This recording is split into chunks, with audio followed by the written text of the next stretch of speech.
Today we're going to be talking about how to make a handmade sterling silver chain. Specifically, we're going to be making a paperclip chain. See what size the link fits into the best. That's how gauges work. It's pretty simple.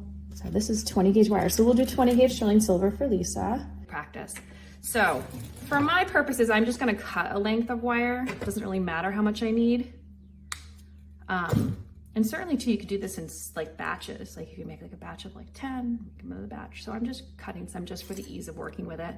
You can see on this dowel right here, I have a hole, and that's because I think I probably made a chain with it. And that's really helpful because you can just start. And I like to do it tight, like a little coil. I'm just gonna show you how to get it nice and straight so that while you're wrapping, you don't have any crinkles that translate. Maybe you want crinkles, but maybe you don't. So I'm just gonna show you when it's annealed, it's quite simple to just grab your wire from both sides, kind of turn the end so you get some sort of leverage and just pull.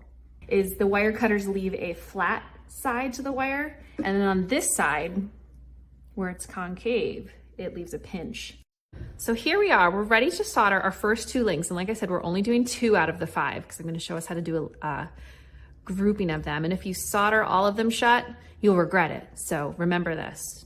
Once the chain's done, I might want to go and take a file and just sort of clean up any areas that are lumpy or bumpy. But for the moment, I'm just concerned with like, let's make this chain. Let's make it into a whole long thing. Where the seam is, see if she wants to just hit that with a file, or my favorite, as you all know, my sanding sponges. I love the sanding sponges. Just give it a little cleanup, a little beautifying. And then at the end, we'll just put a lobster clasp on and call it a day and have it wearable.